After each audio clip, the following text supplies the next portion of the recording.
Hello, everyone. Welcome to another episode of Sincerely Agile with Mary. As always, this is the show where we make change agents of ourselves, where we learn, unlearn, and relearn. And of course, it's a place where we want to be awesome and wholesome together.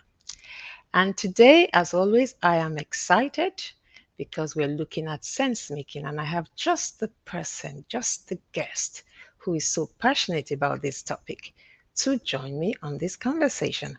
And I am just going to welcome Christopher Bramley to the show. Hello, Christopher. Hi, Mary. How are you? I'm good, thank you. How are you? I'm good. Nice to have you on the show. Thanks for It's been, joining me. it's been a little while, but yeah, It good to has see you been a again. while, and I'm just grateful. I'm thankful that you're able to spend your Sunday evening with me because you could have been doing anything else, I isn't would have it? been playing VR games or something. No, I probably would have been doing some other stuff, but it's not a problem. It's good to get a break and catch up with people. So Thank you so much for joining me. I can see we have a few people watching, perhaps on LinkedIn, YouTube, or Facebook. We have a Facebook user saying, hello, hello. We can't see your name, unfortunately. It would have been nice to see your name. If you want your name to show, by the way, you will have to give some kind of access to StreamYard. So thanks for joining us on the show. Now, Christopher, it has been quite a few 18 months since last year. How has it been for you with all the very drastic changes to the way we live and work? it's been it's been very interesting. In a professional capacity, it's been interesting because I've been watching companies at a time where they need to try and embrace something new, doing everything they can to hold to their old ways because it's comfortable and they're looking for certainty. And you completely understand that, but it's been frustrating because the ability for kind of transformational coaches to help goes down when people kind of don't want that help and they want to stick to what they've got. So that it's been very interesting kind of watching the flow of business, how the pace of business has changed, how the landscapes change, in terms of distributed working, all of those kind of things. Yeah, yeah. Yeah, so And from a it's been personal perspective, how has that been for you? Working from home? working from home's never been a problem. I mean, I used to alternate between flying around the world and sitting in my room, so sitting in my room's not been so bad, although I do miss visiting other places. But yeah, I think I've like most people, I've faced some struggles, and I faced a few really big struggles personally during that time as well. But it's starting to get past that point, which is good, and we've survived Yeah. it mostly so far. So Things are very slowly normalizing. Well, it will never be normal, but somehow we are all coping with it, isn't it? And yeah. I know you talk about Carnevin a lot. This was the real chaos on that model, isn't it? Well, it was, yes, and actually it was very interesting. So, and if I forget to mention this later, because I mean to, but I might Uh, forget it, remind me. But so Dave Dave Snowden, Snowden. he helped create an EU field guide for how to deal with a crisis, which is Wow. really comprehensive, really, really good. So, It will be nice to talk about that later. I've just noted it down. It will be nice to talk about it. Well, we've got a few more people join us. Just before we get on, let me just bring up my banners and let me just introduce you properly to our audience. I've got your bio right here in front of me. Now, Christopher describes himself as a neurodiverse, a parallel processor, a change maker, a wayfinder, and navigator for individuals and organizations. He is a five-star rated author in fiction, a storyteller, and writer in multiple genres, an experienced coach, author, TEDx speaker, and at other gatherings as well, offering deep expertise and thought provocation for individuals and teams across industries and contexts. A sense maker, specializing in new human approaches, narratives, and storytelling. He is also a specialist in human learning and engagement, especially in innovation and lateral ways of thinking, exploring, and interacting. Autism means he sees the world differently, he says, having an advantage of a deep observation, creativity, out of the box thinking, and links between often unseen patterns. Very, very interesting bio Mm. right there. Autism means you see things differently. Yes, it makes me sound all of that makes me sound a lot more important than I really am. But yes, I found out a little while ago Yeah. that I am quite spectacularly and atypically autistic. Okay. So, So you're different and you see things differently. And I can relate to that because I have a grandson who is on the spectrum too. And he's beginning, we see him do things a lot differently, mm, but I'm trying to understand that more because I'm spending more and more time with him now. So it's an interesting way, the way you've put it, that you see things differently and you interpret patterns differently. Hopefully you can mm, tell us more about that.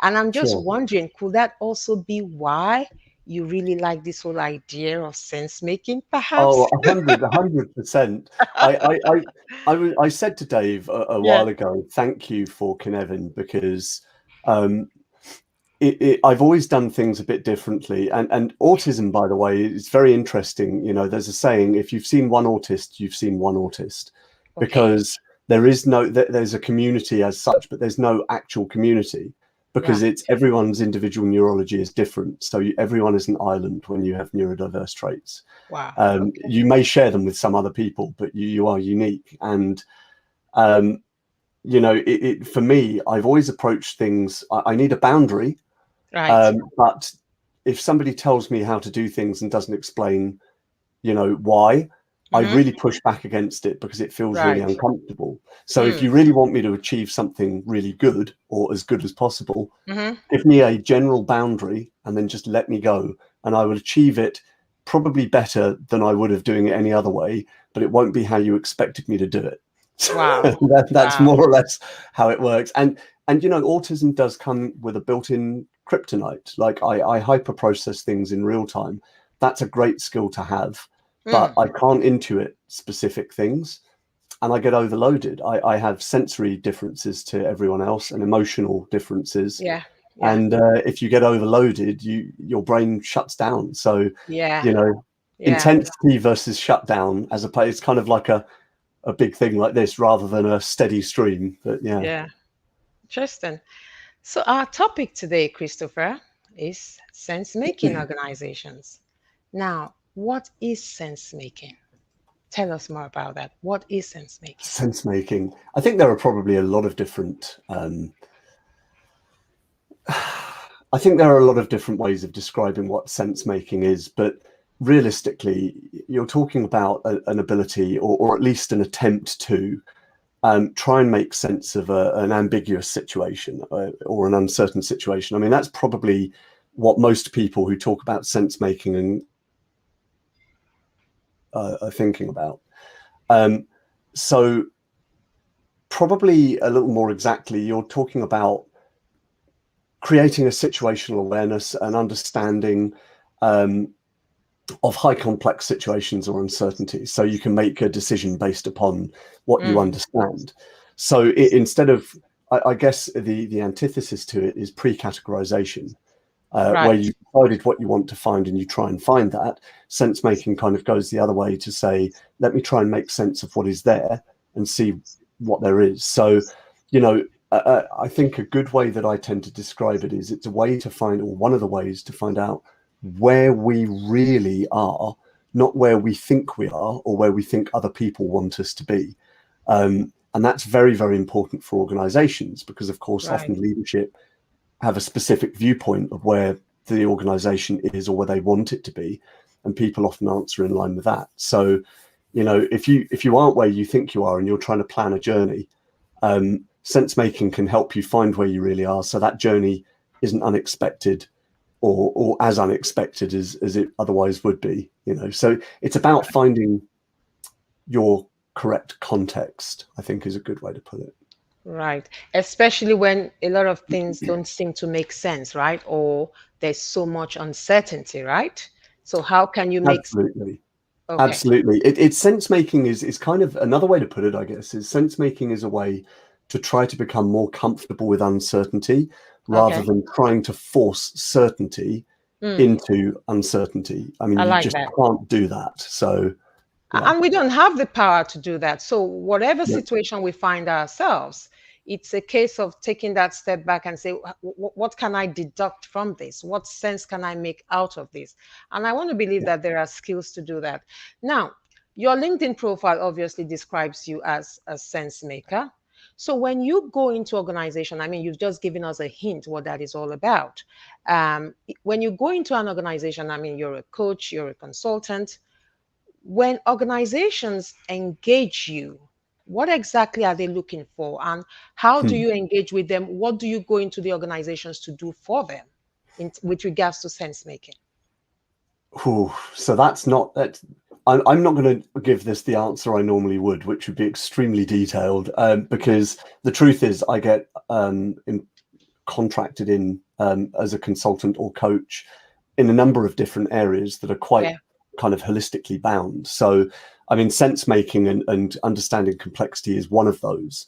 Another one of those is agility. And of course, that's where you know me from, is the agility kind of side. Although I hesitate to call it capital A agile, which is quite constrained compared to overall agility.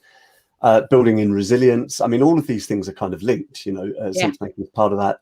Distributed working, learning. I mean, all of these are things that are actually intrinsically linked if you want to transform and evolve and grow and build an ecosystem that works effectively.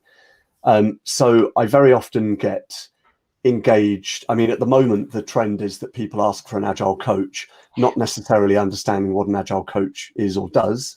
Sometimes they do. Um, Nobody really goes out looking for a complexity coach. So sense making is very often something that I bring in. So a couple of recent examples. I go in kind of initially as an agile coach, and then they realize that I do an awful lot more than just kind of agile. And then we have conversations around executive coaching and enterprise level coaching and team coaching and the agility side, but where we can actually look at things like sense making or intent based leadership, which of course is Lieutenant David Marquet's fantastic approach, and a bunch of other things. I mhm, talk a lot about the kind of canvases for remote agility framework, remote AF, which are just these amazing visual ways of doing a lot of what we would do normally within our roles, normally. which help bind all this together visually and tangibly. So that I kind of, it's like anything, you get a foot in the door and then you try to expand and help where you can. I'm sometimes engaged for very specific areas, but more often than Right. not, it's a kind of basic thing, and then that evolves. You talk about complexity. I mean, we can't run away from complexity. Um, Humans, we are complex. So by the We time you certainly start are. talking, we definitely are complex. And by the time you start going into organizations where you have thousands, perhaps, of people within the organization and they have to work together, they have to relate to one another. Not only that, we have the markets to worry about because, of course, the market forces the, all the changes within the environment that they have to deal with. And of course, more recently, we had COVID. So we are dealing with complexities every single day. If we look also our environment, there's a lot of information overload, and that can get too much. It is, a lot to deal with. And for me, the whole idea of complexity actually then means that we need that, now more than ever, we need to be able to make sense of a lot of things happening around us, and we need the skills to decipher that. We have more people joining us. I just want to see. Okay, we've got Ronke joining us on LinkedIn. I just like to acknowledge our audience. We have Yemi Dubote as well on Facebook. We have someone else, Temi Tokwe on Facebook. And we have another Facebook user. Nice to have you all here. Thank you for joining us. Now, back to my questions. Is sense making more of a natural capability, or can it be learned and improved? If somebody is watching today and they are thinking, because my caption on this show was that sense making is one of the top skills of the future.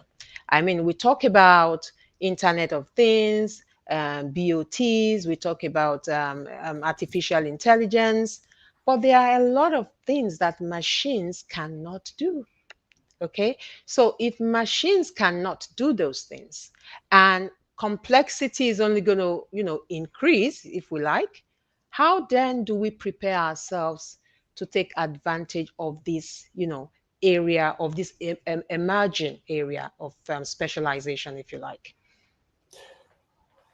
Yeah, in terms of being a natural capability, or I mean, Mm, obviously it can be learned and improved. yeah, I learned a lot about it, but sense making is also something that we do quite naturally in right. specific contexts or situations. So, understanding complexity in general is something that humans actually are very good at, and we're extremely good at training ourselves out of being able to do that as well. Hmm. Dave gives a really good example, of a business leader who spends a day in the office demanding that things are done exactly according to massively upfront planned, roadmap and everything else, and it's simple, and why can't we just do this? And then they go home and they have children, and they deal with children who are inherently complex and or chaotic. And it's interesting that kind of almost, well, it is an identity switch between the professional thing where you kind of almost pretend complexity doesn't exist, and then you go home and you just have to deal with it, and you almost automatically deal with it. You understand, Hmm. you feel things out as you go. I mean, I don't have children, but I know many people who do, including family, and anyone who has children Hmm. knows that you can't simply impose a plan and expect it to work. I think Absolutely. so. So you That's an understand feeling it interesting out. perspective. That is an Yeah, interesting perspective. What you're saying here is leaders, managers, whoever is in a position of authority, they go into organizations and they want predictability. That is what I'm hearing. They absolutely. they Yeah, want predictability, and because yeah. they want predictability, they want to stick to the plan. And you Uh, can have predictability, by the way, if say that again. you can have predictability Yeah, if what you have in terms of a scenario is causal, yeah, i.e., it's ordered and you can repeat it and yeah, expect the same results. Like, yeah, this is a domain of expertise, right? yeah. So you can have that predictability, but if what you are facing is complex, as things have been through COVID, as things have been through Brexit, and a number of other scenarios, and there's always complexity in the world because you can't control everything. So there will be complexities. If the situation is complex, Hmm. then you cannot predict. You can only, it's called dispositional instead of causal. You can guess what might happen. You can Hmm. maybe simulate it. You cannot predict it. And where many organizations fall down is they try to treat a complex scenario in the same way that they would treat a complicated scenario, Yeah, and they try to enforce order and predictability on it, so they're not aware of their own context, and that yeah. is quite dangerous. It's quite In difficult to other words, they haven't made sense of their context. absolutely, yeah. Okay, so now you talk about this same person getting back home and being able to deal with complexity with their family settings. Could that be because that is a safe environment for them? That is one. Two, it's easier for them to Possibly. be vulnerable at home, but within the work environment, they're looking to execute on what, like you just said, treating complex as complicated. Could that be because the of fear of showing up as vulnerable, fear of just, I mean, I'm not even sure how to put that. Why would, someone who can deal with much more complexity at home then shy away from it in the work environment? So that's a really interesting kind of exploration. I think that I ran a leadership immersion session for a bank recently where we talked about something that I think needs to be talked about a lot more. And it's, people give leadership a lot of blame, and I'm using air quotes leadership here because the term often is misused. There is a difference between management and leadership, which I'll talk about a little bit later, I guess. But there is, there's less blame than people think. Leaders today have been trained in 200 odd years of, a commodified version of Taylorism, which states very specific things. And you forget that leaders are human as well, but they're told that they can't be. They're told that they can't make mistakes. So this it's a reciprocal kind of vicious circle of you make a decision, you can't unmake it because it makes you feel like you're going to appear weak. You have to stick to it. You have to enforce it with authority, and it just gets worse and worse. It's very hard for leaders to revisit things they've made and say, okay, so I was wrong. Or David Marquet says this, one of the most powerful things a leader can say is, I don't know. I just don't know. Why don't we find out? I don't know. So having that ability to step back, it's probably psychologically safer. And this is the thing, psychological safety often is looked at as having 4 steps. You've got the inclusion part, Yeah. you've got the ability to learn, the safety to learn, Yeah. the safety to contribute, and then the Mhm. safety to challenge or be challenged. Absolutely. Challenge the status quo. And if you challenge a leader in a company where there's a very reinforced and visible hierarchy, it can feel extremely threatening. So Mm. people can only do what that's one aspect. And then the other aspect is very often the people given change or evolution within an organization are often the wrong people to give it to. They're very good at what they do, but they can only do what they know. And when you give them something like dealing with uncertainty in a complex scenario, and they're very specifically to do with sequential or ordered leadership, they can only do what they understand how to do. There's Mm. no blame for it. And the Yeah. trick is to understand that failure's okay as long as it's not catastrophic. And that's Mm. where you start looking at faster feedback loops, reducing dependencies, and changing who makes which decisions, and all of those kind of things. So There's just so much involved. As you're talking, and now we're talking about psychological safety, we're talking about Taylorism. I mean, if we go back to the scientific management era, I mean, there was much more of a stable environment. It yeah. wasn't this chaotic, and you could stay in one job for 30 years. You went in and retired from that job. You could micromanage people because of the nature of what they did. You paid people predominantly for using their hands, not their Hmm. brains, so to speak. But today we are in a knowledge economy. It is rather complex. We Well, are and dealing, sorry, one thing there as well that's yeah, really important that I just wanted to pop in quickly yeah, was the pace of the business as well. We still have old style bureaucracy, but the pace is entrepreneurial, which exactly. means that now if you make mistakes, it doesn't catch up to you so you can learn. You do things and you move on from a job so quickly that you don't know whether you had positive or negative effects. Impact, yeah. Yeah. That So, is that is a good observation because people move very quickly, unlike mm, when people stayed in the same job for 30 years, so they could learn from what worked or what didn't work. absolutely. But going back to what I was saying, it's a knowledge economy. And because it's a knowledge economy, we need to leverage collective knowledge, wisdom, experience, and intelligence. And this is where psychological safety comes in. Mm. Now, I mean, you've talked about the phases of psychological safety, inclusion, learning, challenging the status quo, and what have you.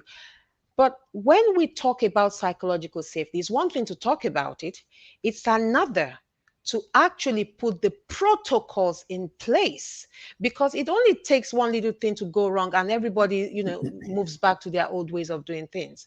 So Absolutely.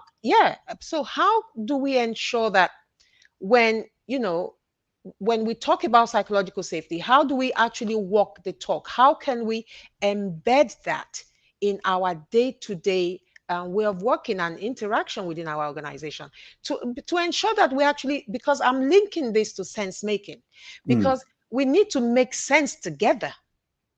It's not, I want to believe it's not just about me trying to make sense and carrying you along, but how can you get me to, if you're the one coming in to help us make sense, how do you carry me along? How do I buy into what you are communicating? Well, there's a very there are a number of ways to reply to this, but I'm going to go with an extremely blunt one and a very basic one actually. Um, if you want to change those kind of things, you have Yeah. to focus on surfacing and fixing fundamental aspects. Just Right. putting in new ways of working, looking at the way, not the why, that none of this is going to work past the very short term. Now, that might be fine for a new manager who comes in and says, I'm here to just do this change, and they slap it in a year and a half, and then they say, these metrics showed it was a success. I'm off to another job. Bye. And then they disappear, right? That I've seen that happen a number of times. I'm sure a number of other people have as well. And they may honestly believe that they're doing what they can to help. But the fact of the matter is, if you want to move a house or change a house significantly, just updating the decor doesn't work for very long. You have to change the foundations. And if you don't do that, you're going to run into very big problems.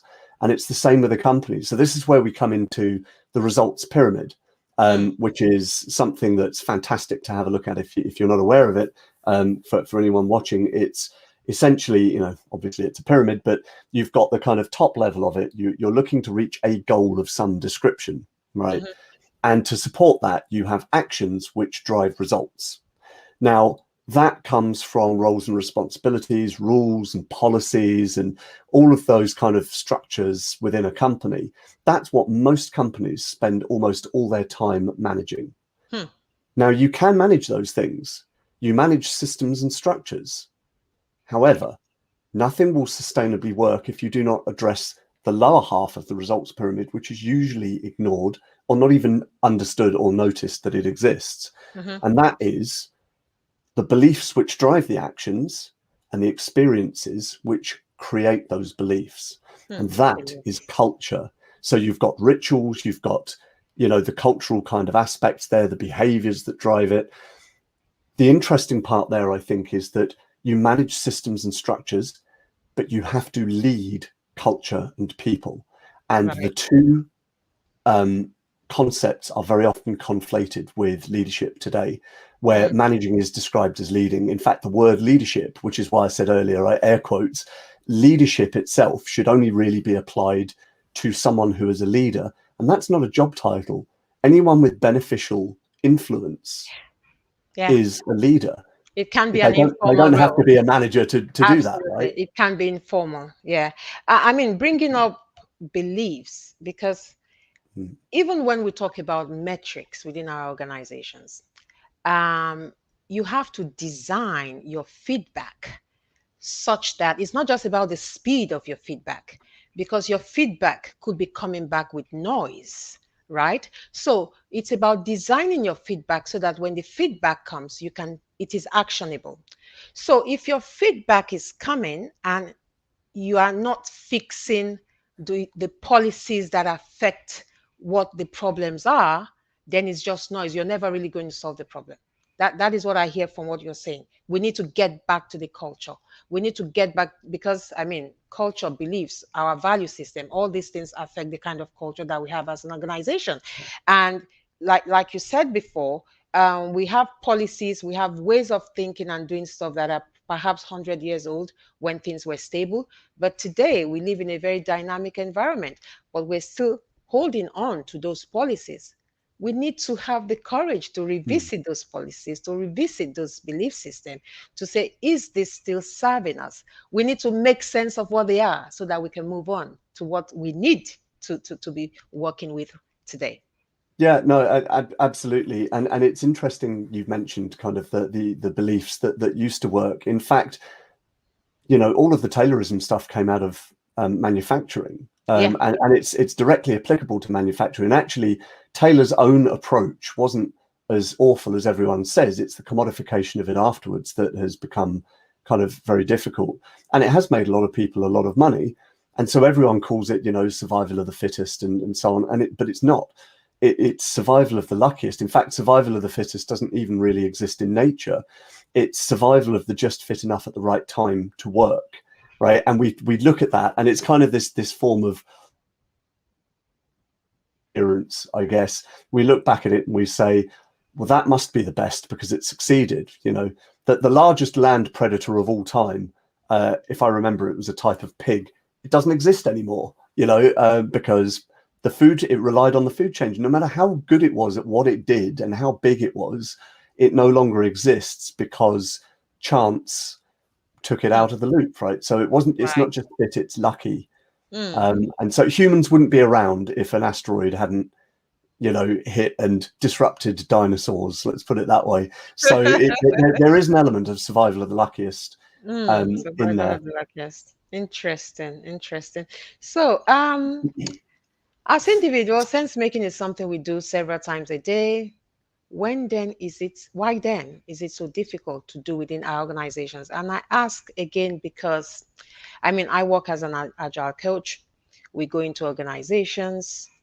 It's easier to have a conversation about processes, about Absolutely. tools.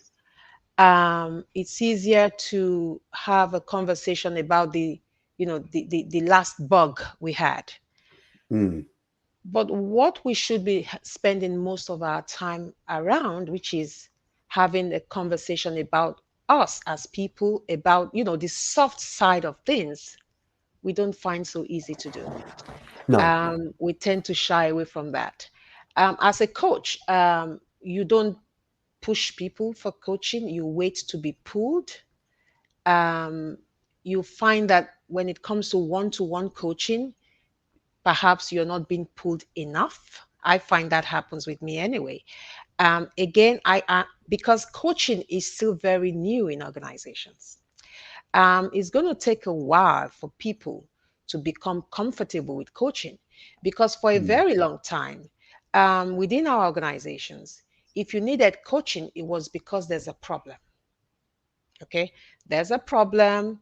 Human resources has been contacted or whatever, and a coaching intervention has been designed or arranged. So it was a bit of a negative thing to say someone needed coaching within our organization. But now we see that coaching shouldn't be an afterthought. Coaching should actually be part of our day to day work. So it will perhaps, take some time before people really feel comfortable with it. mm, So, given that people are still getting used to this idea of coaching, which has come about because we are dealing with a lot of complexity and your processes and your technology will not solve your people problem. no, It will not solve it. And it is not a mistake that the first value of the manifesto is, individuals and interactions over processes and tools. There's a reason for that. Okay. So why is it so difficult? I mean, I know I've answered it partially. mm, What can we do to move this forward and for more people to embrace that difficult conversation? We've talked about psychological safety, but what else? What mm. other strategies can you share with us? I think one of the things is definitely a commonality of language. A lot of organizations don't understand what an agile coach does. And to be honest, I'm starting to think that a lot of the industry for agile also doesn't understand what an agile coach does. Mainly because people, especially recently, where jobs have been much more difficult to get, coaching's been disrupted. So, people have been getting what they can, and that's perfectly understandable. But I think that what that also does then is muddy the clarity of roles. Right. So I've seen some organizations where an agile coach is there specifically to do, Scrum and Kanban and whatever else and blah, blah, blah with the teams, which is perfectly fine. And other organizations, an agile coach is some kind of unicorn Gandalf who can literally come in and solve everything in the organization. I'm like, that's not everything is agile. And No. that's one of the other things that complexity talks about is agile is a very small part. It's actually a movement between a liminal domain between complexity and complication. And it's extremely important, but it's not a huge aspect of everything within an Yeah. organization. And waterfall still has its place Of in course. specific things. Agile has its place. Yeah. Agility is an overarching concept, which Hmm. is kind of, I define agility different to agile, which is often based off the manifesto, as you mentioned. Agility really is the ability to change, to repurpose, and to respond, or Yeah. to adapt, exact, and react, Hmm. if you want to put it that way. Yeah. And the other side of a coin. It's the other face of the ability to try and detect failure, and if you can't avoid it, to recover as quickly as possible, Yeah. and then to exploit the new paradigm as efficiently as you can, or effectively as you can. Hmm. Hmm. So, it's understanding the differences between what all these things do and why actually there aren't that many coaches who can just do all of this stuff. And the other thing as well is it's not just about experience. It's not qualifications helpful. Experience is helpful, but it may be experience doing things the old way. That doesn't necessarily help if you're trying to innovate in a new company. If you want to do things in that way because it's necessary, perfect. But it's not one size fits all. And No, that it's in the not. coaching community, very much at the moment, especially with jobs aimed at the coaching community, it's, people want unicorns. And that really muddies kind of things. And I think that's that clarity of purpose and that clarity of understanding, and the lack of understanding of language in general is one of the things that makes it very difficult to do things within organizations. So, I mean, do you want me to talk about sense making as well, specifically with that, or is this Of just in course. general? Of course, sense making in particular.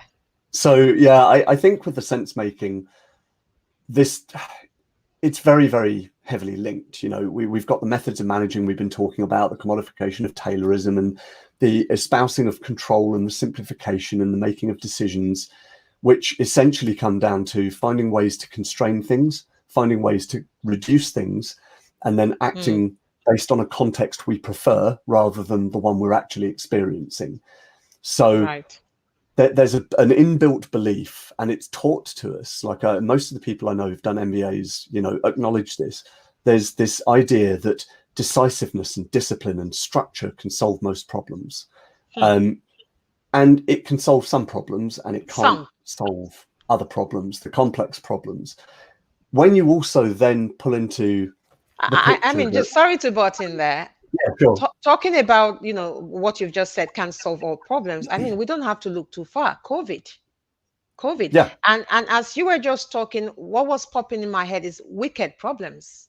I mean, yeah, yeah, wicked problems, as you're trying to solve it, it's muffin, essentially. I mean, yeah. COVID did that to us, as they were coming up with vaccine for one strain, another strain is coming up. So you couldn't just rest on your laurels to say, oh, we've come up with this vaccine, we're good to go. I mean, that just No, explains what you exactly. said. Exactly, and this does come back to agility. If you want to be able to deal with a highly evolutionary and fluid situation where things are constantly in flux, the only way you can deal with that is by doing small things iteratively and allowing them to fail quickly so you can learn fast enough, which is diametrically opposite to what most companies do, which is large upfront planning and projects and Yeah. everything else. So with COVID, the governments were caught off guard as well, because very few governments had upkept their pandemic response ready, even though we were overdue for one. There wasn't clear messaging, certainly in the UK. It wasn't kind of led by the communities. It was a directive from on high. And straight after not to put too fine a point on it, straight after a referendum where a lot of the public essentially thumbed their nose at the government in charge and said, this is what we want.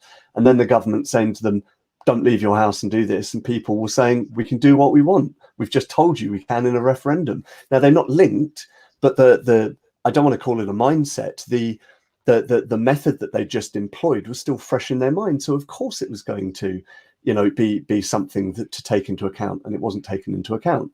So all of this kind of stuff, and there was no single answer to this. There was no template Absolutely. for this. There But was no template. There was no no, template. And we had to learn, as we went along, we had to learn. And that is the situation with organizations today, even with absolutely. individuals. And that is taking me now more to the individual aspect of this, because Mm. our attention span has declined over the years, with information overload being our current reality.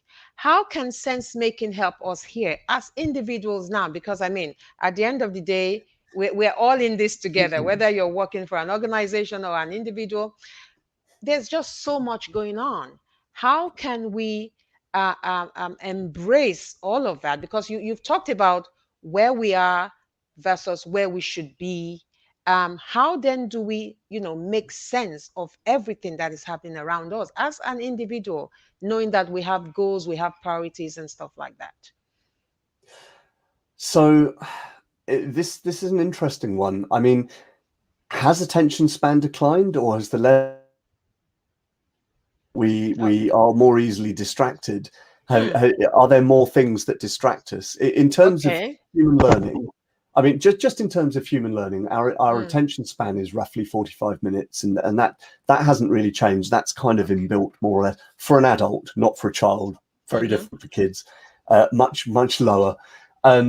But that does depend on the level of interest and or inspiration or incentive or and so on. This is a kind of learning cycle thing, right? So, Right. but in terms of organizations, yes, I don't know how easy it is to pay attention to the right things anymore, and for how long you can actually do it. So um So I what you're think saying is our attention span remains the same, more or less, at least for an adult. You're saying it's about 45 minutes. But what's changed is that we now have a lot of distractions. the likelihood of context switching, I think, is Yeah. much higher. So from somebody with so a lot of my autistic traits cross over into ADHD, and one of them is this, and a lot of autistic people, ADHD people have this. It's this inability to filter things. So everything distracts you, and you can hyper focus on things, but it's also very hard to focus on things that don't grab you. Um, and that's something that may be becoming more endemic to people as a whole, I think, and that might be part of the world we're in, with these kind of meta levels of complexity, where we're involved in so many different tribal aspects now, where we have identities that clash and all sorts of things. And I think that one way that sense making helps with this is it provides this overload of data, this huge Hmm. level of quantitative data, this big data, right?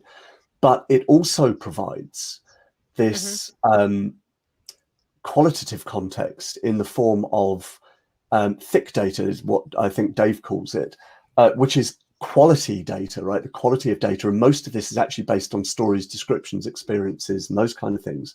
So it makes it much easier to surface and then focus on kind of the key areas that you need to have a look at. And that goes hand in hand with the proper transformation, which we mentioned, is the reduction of dependencies, who makes what decisions, finding Yeah. the best culture.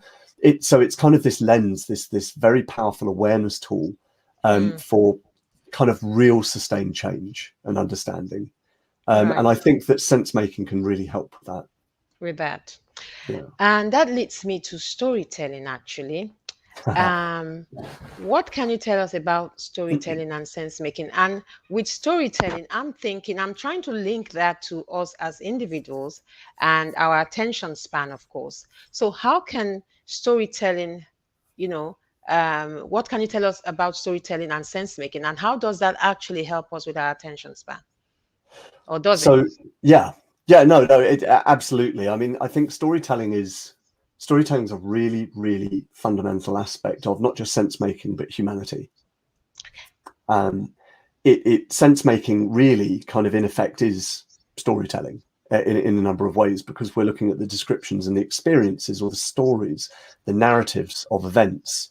Um, and that's a kind of anthro-complex thing where storytelling was. I mean, I mentioned some of this in my TEDx talk. Storytelling is intrinsic to how we learn. It's intrinsic to how we developed our intelligence, the cultures that we've created. One of the strengths of sense making is that it's a way of using kind of the wisdom of the crowd, if you like, right? So collective stories. And when you take these collective stories, instead of just opinions or whatever other things that usually come out of surveys, you're kind of abstracting up on how we collaborate. The stories that we gather in this way, they become something called assemblages, right? So if you look at the idea of the hero's journey, or what we see of as dragons, or what we see of as vampires, or a number of other things. I'm taking fictional abstracts here because I'm a fantasy author, but it's amazing how many totally disparate cultures have come up with very similar stories for werewolves or vampires or Hmm. dragons or heroes or Bigfoot, for example. Bigfoot or Yeah. whatever, and it's quite fascinating how we find these stories. It can be even more abstract than that. But once these stories start collecting, there's no single person who's created them. They exist independent of their creators, and they all Right. have so this is an assemblage of stories, Hmm. and it tells you some really, really interesting things, because those assemblages form patterns, and things emerge from those patterns to tell you things. And that's really important. That gives you much better real context than a pre-categorized expectation. If you So, go in, are you saying storytelling, we're always looking for a pattern, or we're always looking for a similar story? And because we can connect to a story, we sort of like, should I say, understand things better? yeah, well, it's part of. So one of the things that I think I said, I'm trying to remember how I said it now. I haven't watched my TEDx for a while. When our stories align, Mm, me becomes we, I think is how I right. put it. I Because like you that. you you feel a commonality with people. You can have somebody from a totally different cultural background Yeah. and totally different native language and totally Mm-hmm. different way of thinking, upbringing, and you share a story, and Mm-hmm. suddenly you have something in common, you have a connection, you have these informal connections. Now, informal connections are how complex systems are built, this entanglement, right? And this kind of Right. alignment. You've not been told to align, and I don't like using the word align. It's more collaborative than that. Collaborative and connection, because like you said, similar stories, and because you can see the I, or the becomes the we, right? Yeah, yeah, And you make that connection, and I guess you can empathize with one another, if you like. Very, yeah. And very, and very I powerful. think that human history and decision making is made from stories, and Mm, stories are even more basically than everything we've just said. Stories are how we make sense of the world. And before yes. we understood the fundamental things within the world, they were myths, they were legends, and they were how we created sense from the world Mm, around us. We saw patterns and mm, we made stories about them, yeah. and those patterns governed us. And as our understanding's grown, that's shifted, but it's still very true. And so stories are how Mm, we make sense of the world, how we pass information, and how we retain it, and how we learn. So it's like a lattice on which yeah. humanity is really suspended. Suspended. And that just fits right into visualization for me. Hmm. How important is visualization for sense making? And in the agile space today, we do a whole lot of that. I mean, when we talk about Kanban, we're talking about visualization. Within the agile space, we try to use a lot of one pagers to summarize information using diagrams and all of that. So, what is the role? I'm seeing some real, strong connection here, in terms of visualization. So visualization, I think, is extremely important in sense making, but in everything else as well. I mean, I mentioned remote AF earlier, and their canvases. One of the best ways to launch a team that I've found, and you may have even seen a couple of the canvases that I used when we were Yeah, working I together, saw them. Yeah. that to establish identity and purpose, it's a visible thing, and it helps make the intangible tangible for people. It also gives people who aren't psychologically safe, speaking up, a voice, a Mm, visual voice, if you like. So making things visual has real power, because we are primarily, our primary sense most of mm. the time is visual. So that's one kind of general aspect. And I don't know if you saw a 3D representation of Cynefin. I think it was in the last book. No, I haven't seen Um, that. so I worked on that with Martin Berg and Rob England to make a 3D visual aspect of how Cynefin works and flows and the ways that you move around it. And it's almost, visualizing things like that bring them into the real world when they're Mm, three-dimensional, I think. So again, that's another aspect. But in terms of stories and in terms of sense making, stories are very often visual. I mean, there's a reason that stories translate very well to film and series and so forth. mm. Um, Analogies help trigger things, they help understanding. So Absolutely. I can give you an example, right? When I talk to an organization about this journey and not pre-planning everything, I say, look, humans love maps. Maps tell us where we are and they tell us Where where we're we're going. going. However, if the landscape has fundamentally changed, that map is useless, Totally useless. right? So, So and this is that's where what, we say, planning is good, but the plan yeah, and could be chucked in the people bin. people don't want to, organizations especially don't like to hear that, because they say, no, we want to know we're here, we want to forecast out to here, and we want to move towards this goal, and we're going to get there whatever the second aspect is, even if the map hasn't radically changed in terms of the landscape, you still have to know where you are for your journey planned to where you're going to get to. If you just follow that and you're not where you think you are, you're probably not going to end up where you want to. So Absolutely. what what's a better way of doing it? Well, if we're in a circumstance where things are unknown, a compass is how we've always found things. And if you look at the Yeah. concept of tautai, which is how Samoan navigators used to go across, thousands of miles of the Pacific, they used maps and tools in the beginning to kind of get an idea, and then they used the journey through song and through story, and they looked at everything around them as they went to understand where they were going to go to, right? And so they were looking at marine life and currents and all of these kind of things. So they Mm. were feeling things out in this very complex way. They were finding a direction and then modifying it based on feedback rather than pre-planning it. So that's a nice way of thinking about it. But Yeah, go on. I was going to say, I'll give you a very quick, Yeah. more visual one that I use. Imagine you run across a grassy plain and you've Yeah. worn a path in that grass and it's straight, right? So you can run along it as fast as you want. You can jump, you can skip, you can miss bits. Doesn't matter. You get where you're going. You can predict it. You know where you're going. And you see a mountain peak and you say, I want to go there. I want to be able to see everything from there. And you go off into the mountains. Now, if you've never been there before, running along a mountain path is probably quite foolish. And if you leap, you might not have a path there when you land. You might not be able to see where it goes. So you Absolutely. don't run, you don't jump, you feel your way Hmm. and you try to work out where it's going to go. And you may find more than one path. You may find you can't even get to that peak, but there may be other paths and there might even be better peaks. And Right. that, now ask yourself how many times an organization kind of thinks that is really on the grassy plain, or are they really Hmm. in the mountains? And do they think they're on the grassy plain or the mountains? Hmm. But you can see The how that speed. visualization Yeah. helps What I'm picking understand. from what you're saying is the speed with which a lot of organizations want to transition or want to transform. The speed at Absolutely. which they want to do that. I mean, I have been in situations where someone said to me, "Oh, you've been here 2 weeks now. We haven't seen you. You don't seem to have done much." And in my mind, I'm like, 2 weeks. I'm still observing. Got to gather the context. I'm still Like, trying to get the context, okay? But this just goes back to thinking that transformation is something you come in and just go boom, boom, boom. So yeah, I mean, I get out of that Ferrari and take a walk. it's Uh, uh, slow and it's it, painful, it is unless it's slow, chaos, right? If it's yes, chaos, you have to act. But if it's not yes, chaos, you've got to yes. probe. And even if it is chaos, someone can take a leadership role and say, this is what we're doing or this is what we're going to do.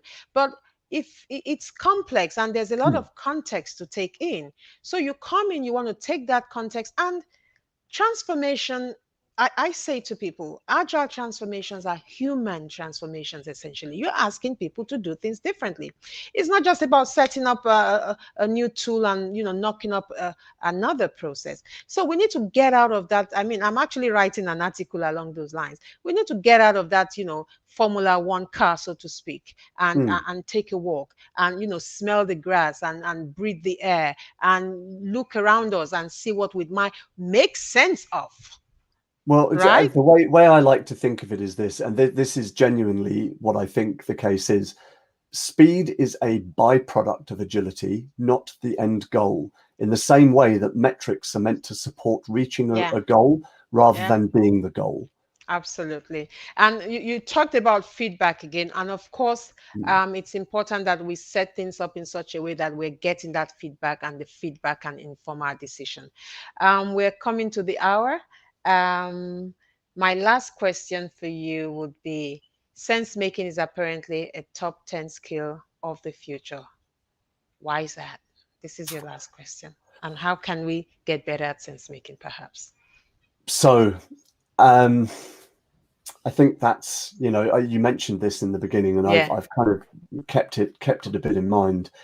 Um, Sense making is really important for a huge number of reasons, and it's this thing of understanding that complexity exists and is part of business. And I think that that is really, really important. But for people as well, it's understanding that liking comfort Mm-hmm.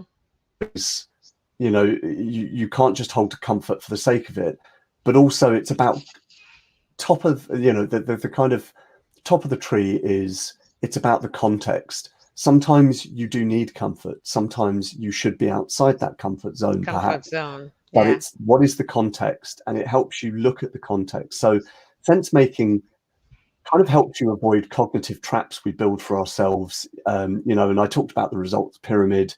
Um, so it helps us understand that you can manage uncertainty, you can manage complexity, but you have to manage it differently to how you would normally manage kind of more complicated or ordered scenarios, right? It's understanding that we need to surface issues and Mm-hmm. address fundamentals before we look at radical change, not just come in with a plan. I've done this 5 times before and it always worked, and cookie cutter and all of those kind of things. Absolutely.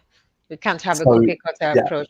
So essentially, I'm hearing we need to start learning how to learn differently. That's what I'm picking from what you're saying. We need to start yeah, learning differently. absolutely. It's what I like to call a Yoda movement. You have to unlearn what you've learned sometimes, and you have to Mm-hmm. learn that actually we always have to unlearn what we've learned. What Yeah. we know works perfectly well as long as the context is the same. Remains But the in a new same. circumstance, we have to learn something new, and holding Right. on to old ways is not going to help. And that is what we say on this show, Christopher. We learn, we unlearn, and we relearn. And I think on that note, this is a good place to say thank you so much for spending your Sunday evening with us. Please connect with Christopher on LinkedIn. As you can see, he's just a bundle of knowledge there. And next Sunday, we will be talking to Marsha Arca. And the topic is agility, the power of collaboration. You don't want to miss it. To our audience, we've got some more comments here. We've got Mercy. It is human transformation, Mercy. It is human transformation. And really like the last comment, speed is a byproduct of agility, not the goal. Absolutely. I believe that is Sherry right there. And we have another. Oh, thanks, Chris. Is that someone from your network, Chris? I do know a Rohit, and that looks like it could be him. Okay, okay. And Ronke is saying thank you for another awesome. Okay, yeah, thank you. My pleasure, Ronke. My pleasure. And thank you for always being here. She's my regular. Thank you so much. So to all our audience, thank you for spending your time with us. We will be back again next Sunday, same time, same place. Thank you very much. And Chris, thank you so much. I really do appreciate your Thanks, time here Mary. today. It was So great. thank you, everyone. Bye bye. Bye.